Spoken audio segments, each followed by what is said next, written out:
My mother's preferred method of teaching my sisters and me was through the use of cliches, sprinkled every now and then with selected Bible verses. All of them are as much a part of my being as blood and bones. As a child, these were the axioms by which I lived, my moral compasses, the rules of my universe. At 6 years old, I was giggling with my sister in bed on a Saturday morning. My mother appeared suddenly with, "You girls need to get up. The early bird gets the worm." "Why do we want a worm?" my sister asked. "Oh, she talks funny," I responded. About a year later in Memphis, it was a warm summer day. As I dressed, I heard my mother call, "Beverly, I told you to put those toys in the garage." "But Mama, I'm gonna play now. I'll do it later." She shot back, "Young lady, never put off until tomorrow what you can do today. And besides, we must make hay while the sun shines." At times, the cliches were confusing. One seeming to cancel another.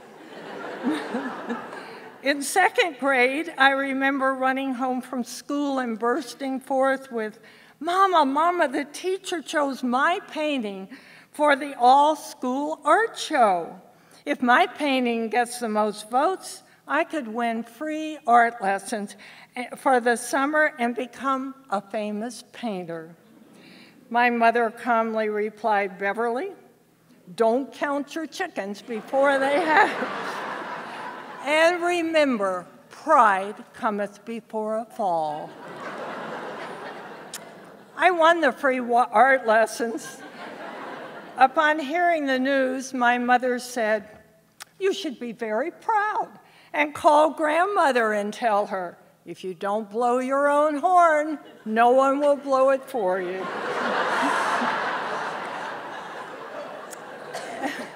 And so it went, with my questions and concerns creating teachable moments. In third grade, Mary Fox was beautiful and teacher's pet. I said to my mother, "I wish I had violet eyes and coal black hair like Mary Fox," to which my mother quickly responded, "If wishes were horses, beggars would ride." While in college, I worked weekends at a pediatrician's office. Sometimes he asked me to go with him on house calls to entertain the siblings of a sick child. One day I commented to my mother that I deserved more money for the extra time. "I'm going to ask for a raise, and if I don't get it, I'm going to quit." My mother quickly retorted, "Beggars can't be choosers." "You have a good job. It doesn't pay to bite the hand that feeds you." During my senior year of college, I was trying to make decisions about my future. I asked my mother, "Do I take the scholarship to Vanderbilt for my master's degree and postpone marriage, or get married and postpone my degree?" To which two of her well-known dictates were brought forth. "A bird in the hand is worth two in the bush. Take the scholarship. Men are a dime a dozen."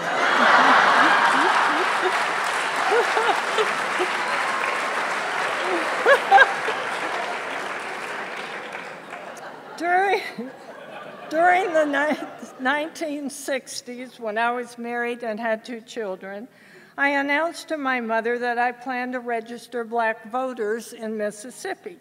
She gasped as she responded, "Must you always jump from the frying pan into the fire?" "Sorry, Mama," I said, "it's something I need to do." To which she returned a quote I heard often, "Beverly, you always have to stick your hand in the fire to believe that it's hot." When I came home unharmed and told her the whole scary and uplifting experience, she said, "Well, You never have been afraid to go where angels fear to tread. And that's a blessing. As she lay dying, my mother whispered to me, "Honey, get a get well card from my desk." When I returned, she said, "Find my address book near the phone and mail the card to Helen Turner. She has the flu." My mother died the next day. One last cliche. My mother walked the walk.